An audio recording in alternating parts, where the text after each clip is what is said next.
கிறிஸ்துவுக்குள் மிகவும் பிரியமான திருச்சபை பிள்ளைகளை, உங்கள் யாவரையும் இந்த காலை வழிபாட்டிற்கு வாழ்த்தி வரவேற்பதிலே நான் மிகுந்த மகிழ்ச்சி அடைகிறேன். பெந்தேகோஸ்துக்கு பின் வரும் 5ஆம் ஞாயிறு மற்றும் 7ஆம் மாதத்திலே முதல் ஞாயிற்றுக்கிழமையின் காலையிலே இல்லங்களிலிருந்து நாம் ஆண்டவரை வழிபட அழைக்கப்படுகிறோம். உத்தம மனஸ்தாபத்தோடும் உண்மையான விசுவாசத்தோடும் அவரை தேடுவதற்கு நாம் அழைக்கப்படுகிறோம்.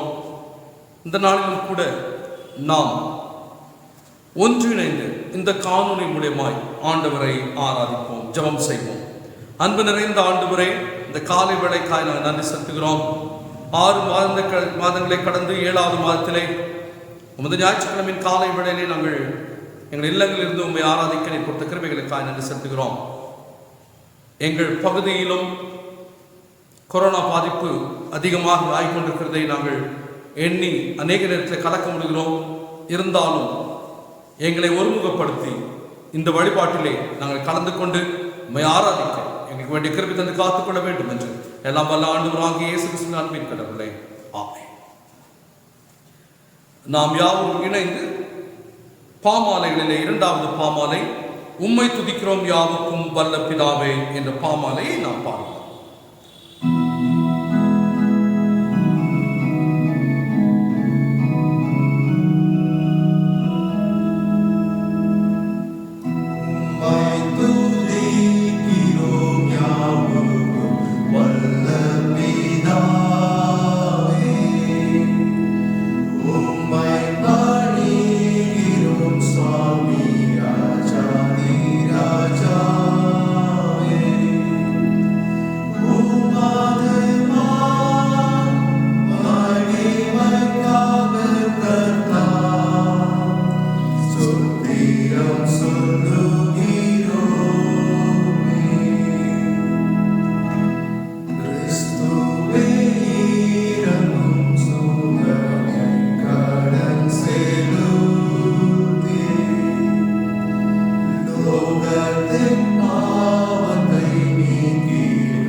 கிறிஸ்துவுக்குள் பிரியமானவர்களே, இந்த நாளிலும் கூட நாம் ஒருமித்து ஆண்டவரை வழிபட அழைக்கப்பட்டிருக்கிறோம். அவருக்கு நாம் நன்றி செலுத்துவோம். ஒரு சில காரியங்களை உங்களோடு பகிர்ந்து கொண்டு நான் ஆண்டவருடைய வார்த்தையை பகிர்ந்து கொள்ளலாம் என்று நான் விசுவாசிக்கிறேன், நம்புகிறேன். குறிப்பாக உங்களுடைய இல்லங்களை ஆயர் சந்திக்க வேண்டும் என்று நீங்கள் விரும்பினீர்கள் என்றால் ஆயரை தொடர்பு கொண்டு அழைக்கும்படி நான் அன்புடன் கேட்டுக்கொள்கிறேன். ஒருவேளை ஆயர் எங்கள் இல்லங்களை வருவதில்லை, சந்திப்பதில்லை என்று நீங்கள் யோசிக்கலாம். கால சூழ்நிலைகளை நீங்கள் அறிந்திருக்கிறீர்கள். ஒருவேளை ஆயர் எங்கள் வீட்டுக்கு வர வேண்டும், எங்களுக்காக ஜெபிக்க வேண்டும் என்று சொல்லி நீங்கள் விரும்புவீர்கள் என்றால் கிளை திருச்சபைகளும் சரி, நம்முடைய மைய ஆலயமும் சரி, திருச்சபை மக்கள் நீங்கள் ஆயரை தொடர்பு கொண்டு அழைக்கும்படியாக நான் அன்புடன் உங்களை கேட்டுக்கொள்கிறேன்.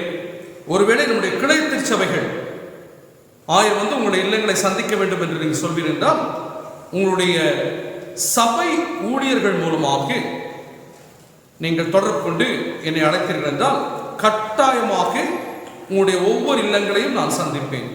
அதில் எந்தவித மாற்று கருத்தும் கிடையாது. நீங்கள் யாவரும் எந்நேரமும் என்னை தொடர்பு கொண்டு உங்களுடைய இல்லங்களை சந்திக்க நீங்கள் பயன்படுத்திக் கொள்ளும்படியாக நான் அன்புடன் உங்களை கேட்டுக்கொள்கிறேன். இந்த நாளிலும் கூட நாம் சிந்திக்கும்படியாக நமக்கு கொடுக்கப்பட்ட தலைப்பு ஸ்டீவர்ட்ஷிப், ரெஸ்பான்சிபிள் ரிசோர்ஸ் மேனேஜ்மெண்ட் என்று கொடுக்கப்பட்டிருக்கிறது. கண்காணித்துவம், மூலத்தனம் அல்லது வாழ்வாதாரத்தின் மேல் பொறுப்புள்ள மேலாண்மை என்று சொல்லி நமக்கு கொடுக்கப்பட்டிருக்கிறது.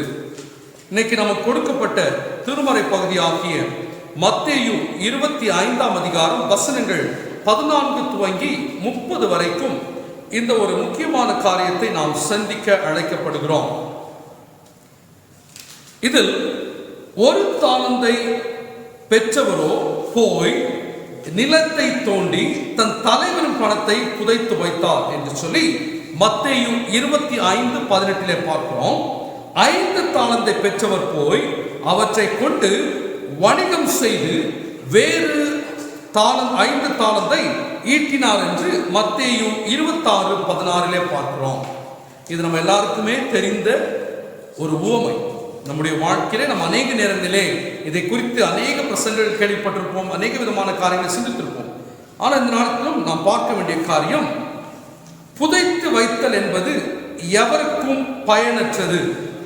ஒருவேளை தன் எஜமானுடையதை அவன் அப்படியே கொடுத்து விட்டானே என்று நாம் என்ன சொல்லுவோம், என்னங்க அவருக்கு என்ன பண்ணாரு, கொடுத்த காசு என்ன பண்ணிட்டாரு, அவர் ஒரு பணத்தை தான் கொடுத்தாரு, அந்த காசை பணத்தை புதைச்சி வச்சாரு, அவர் வந்து எடுத்து கொடுத்துட்டாரு அப்படின்னு சொல்லி நாம் இன்னைக்கு ஈஸியாக சொல்றோம். நீங்க அநேகர் அப்படிதான் சொல்றாங்க, அவர் கொடுத்து அவர் கொடுத்துணுங்க, நம்ம எதுவும் பேசக்கூடாதுங்க, அப்படியே இருந்தது அப்படியே வாழணுங்க, அப்படித்தான் நம்ம பேசுறோம். ஆனா இந்த இடத்துல நாம் சிந்திக்க வேண்டிய காரியம் ஒரு வித்தியாசமான காரியம். என்னன்னு பாத்தீங்கன்னா, ஆனால் அதை அப்படி எண்ணுவது முறையல்ல.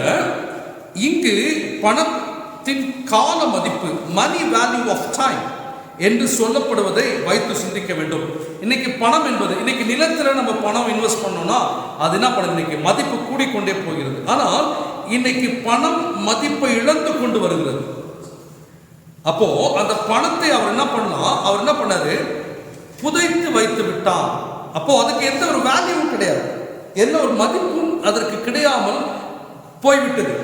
அதுதான் அந்த இடத்துல சொல்லப்படுகிறது. அவர் என்ன பண்ணாரு, அந்த பணத்தை அவர் என்ன பண்ணாரு, புதைத்து வைத்து விட்டார். அதாவது பணத்திற்கு ஒரு காலத்தில் இருந்த மதிப்பு மற்றொரு காலத்தில் இல்லை.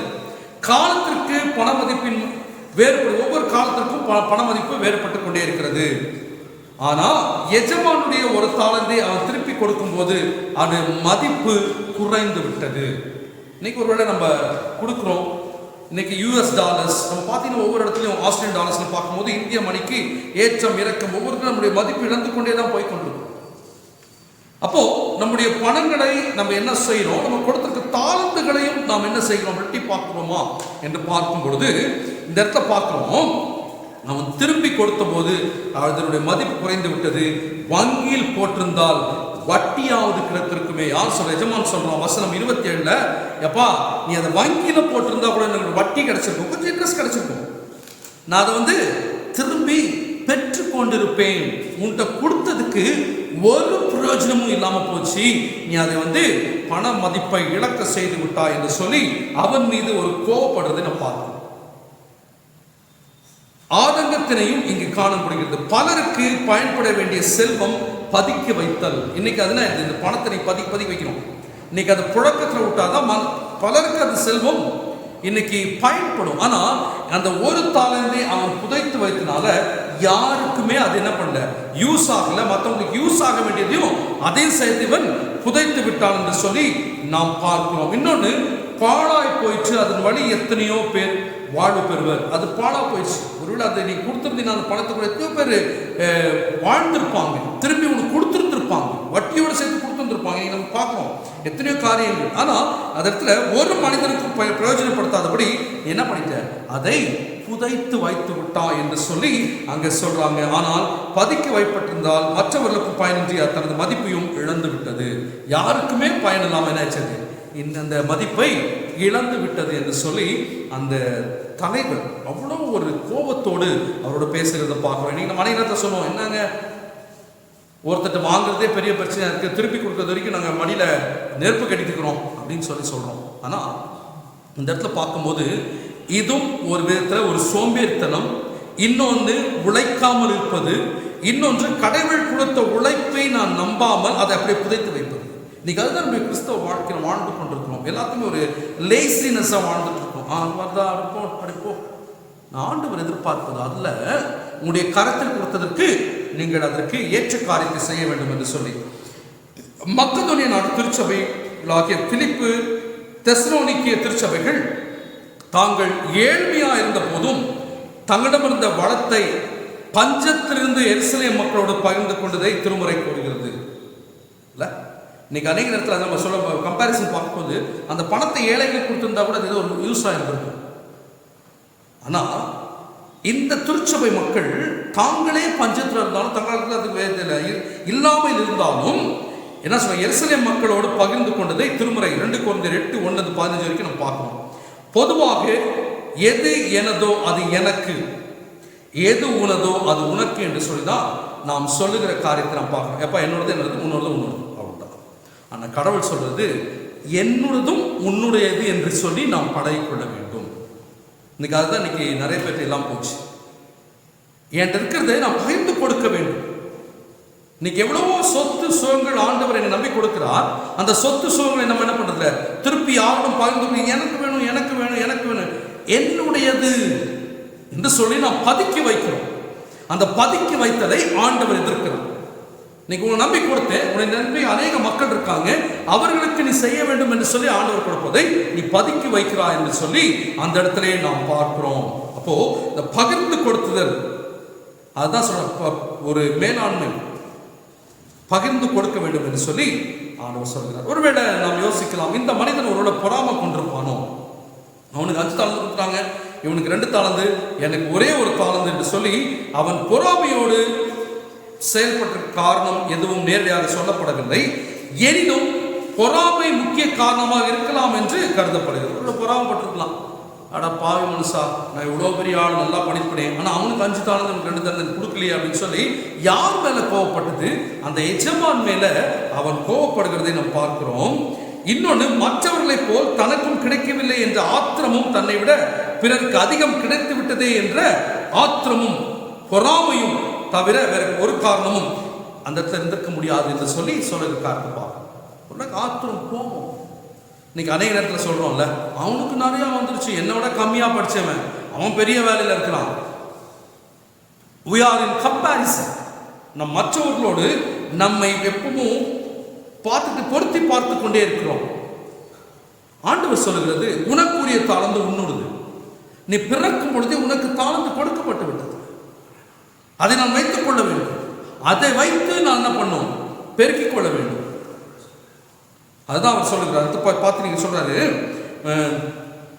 மத்தேயு 25:15, அவன் திறமைக்கு தக்கதாக பிரித்து கொடுக்கப்பட்டதாக சொல்லப்படுகிறது. இவன் தனது நிலையை அறியாதவர், அடுத்தவனுக்கு அதிகம் கொடுக்கப்பட்டதால் பொறாமை கொள்கிறான். பொறாமை கொண்டது மட்டுமல்ல, பொறுமை இழந்து எஜமானுக்கு எதிராக வார்த்தைகளையும் வீசுகிறான். வார்த்தை 24ஆம் வசனம்.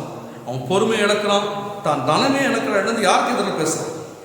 அந்த எஜமானுக்கு எதிராக. இன்னைக்கு அநேக நேரத்தில் நம்மளும் பேசுறோம்ல. இன்னைக்கு உயர் அதிகாரிகள், இன்னைக்கு எங்கேயாவது ஒருத்தர் நம்ம கொடுத்து ஒரு பொறுப்பை கொடுத்துட்டாங்கன்னா அவன் மாத்திரம் தான் செய்வான், நான் செய்ய மாட்டேன்னா. கடவுளுக்கு தெரியுங்க எந்த நேரத்தில் யாரை கொண்டு எதை யூஸ் பண்ண வேண்டியது கடவுளுக்கு தெரியும். அதுதான் கடவுள் யூஸ் பண்றாரு. இன்னைக்கு அதுதான் நம்ம செய்ய வேண்டிய காரியம். இன்னைக்கு எனக்கு குறைச்சி கொடுத்தாரு கடவுள், அவனுக்கு நிறைய கொடுத்தாரு இல்லைங்க. கடவுள் என்றைக்குமே பாரபட்சம் பார்ப்பவரா இல்லை. உங்களுக்கு திறமைக்கு தக்கதாக நீங்கள் எப்படி செய்ய வேண்டும் என்று ஆண்டவர் விரும்புகிறாரோ அப்படி உங்களுடைய மனைவி இருக்கிறார், அப்படி நீங்கள் செயல்படணும் என்று ஆண்டவர் விரும்புகிறார். ஆனால் அதை விட்டு நம்ம மற்றவங்களை பொறாமப்படுறது நாம் பார்க்கக்கூடாது. இன்னொன்று சொல்றப்ப 2 தாளந்தை வாங்கினவன் 5 தாளந்தை வாங்கினோடு தன்னுடைய வளத்தை ஒப்பிடாமல் பொறாமை கொள்ளாமல் தன் வளத்தை பொறுமையுடன் மேலாண்மை செய்தால் 5 தாளந்தை பெற்றோருக்கு கிடைத்த அங்கீகாரம் இவனுக்கும் கிடைத்ததை காண முடிகிறது.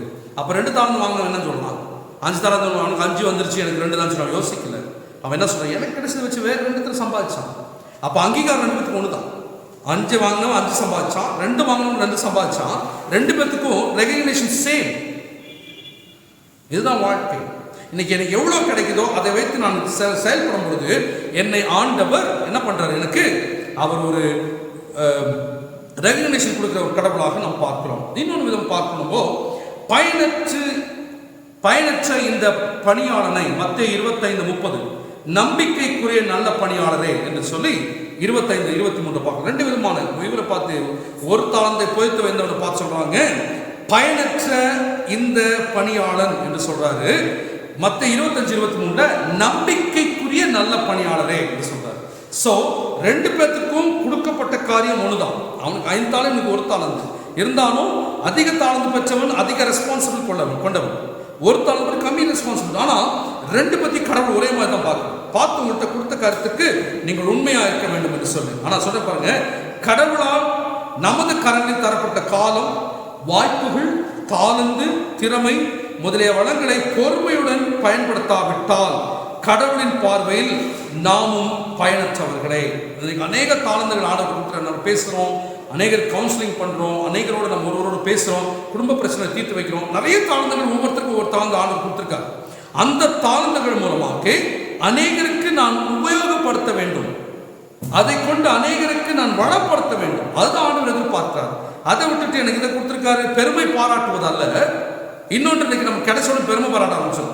ஆண்டவர் பெருமையை கொடுத்து சொல்றார், பெருமை வேண்டாம் என்று சொல்லுகிறார். இன்னைக்கு பெருமையோடு நம்ம சொல்றோம், ஆமா எனக்கு தெரியும், நான் செய்வேன், எனக்கு இதெல்லாம் கொடுத்துற கடவுள் இல்லைங்க. இன்னைக்கு நீங்களும் நான் அதுக்கு ஒருத்தியே கிடையாது.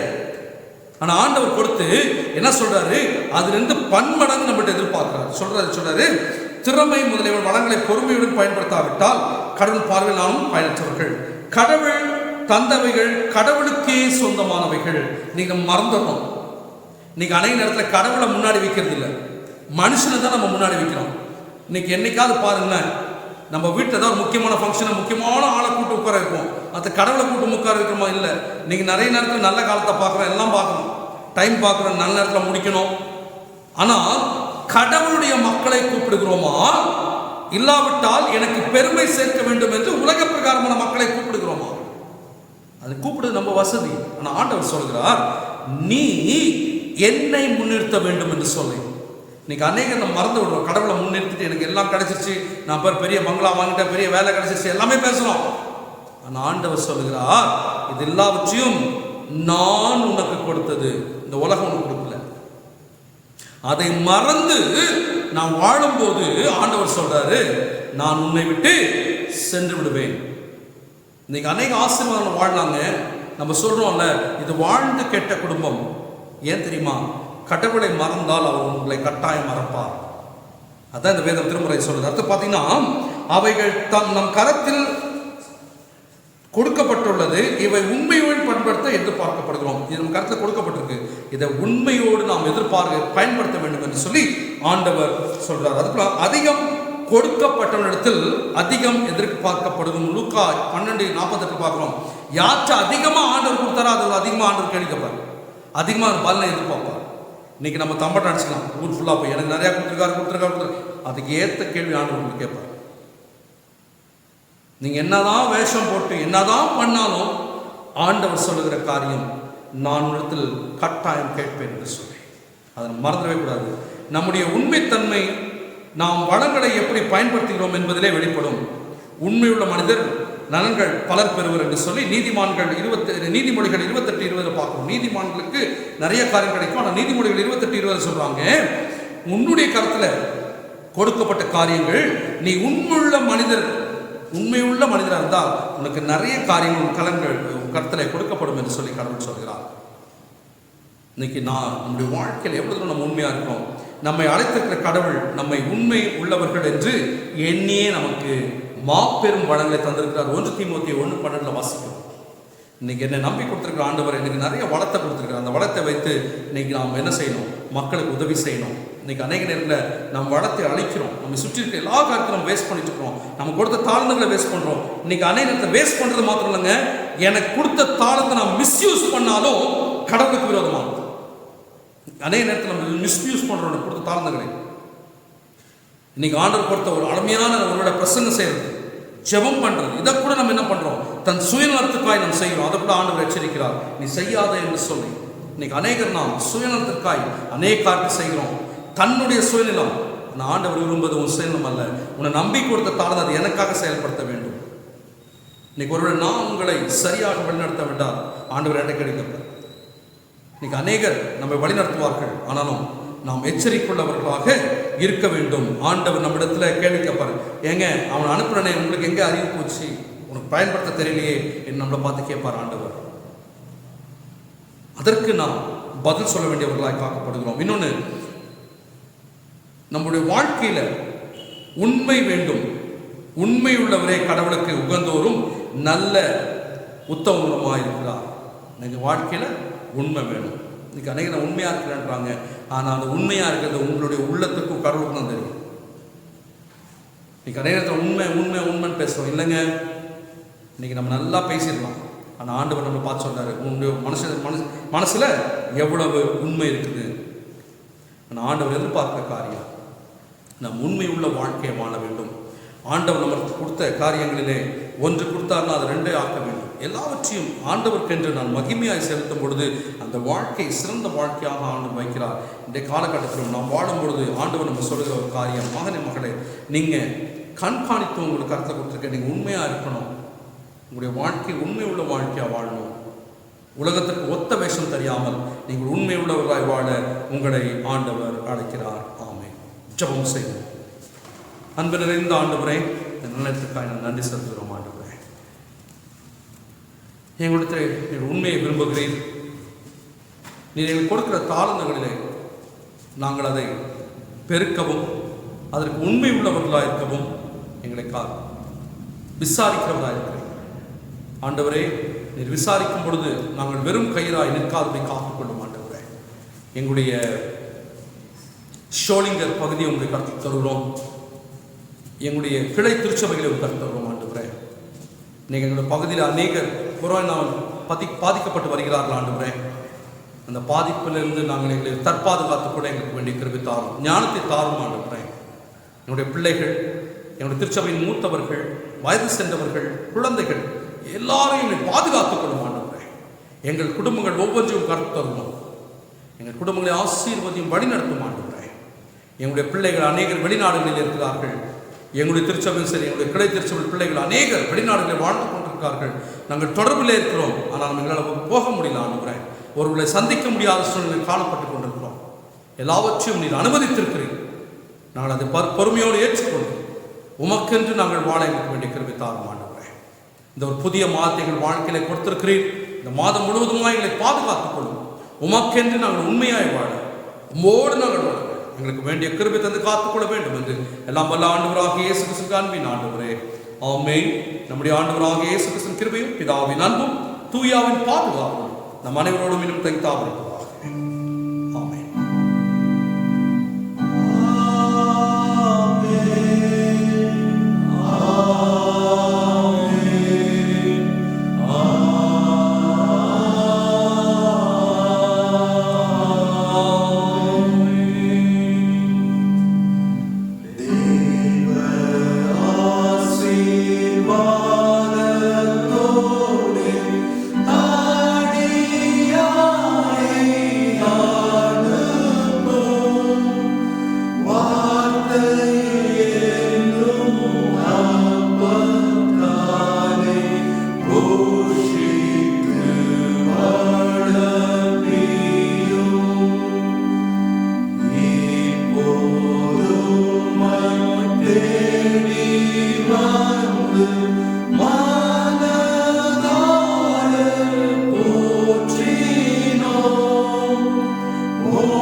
நாம் செல்வோம்.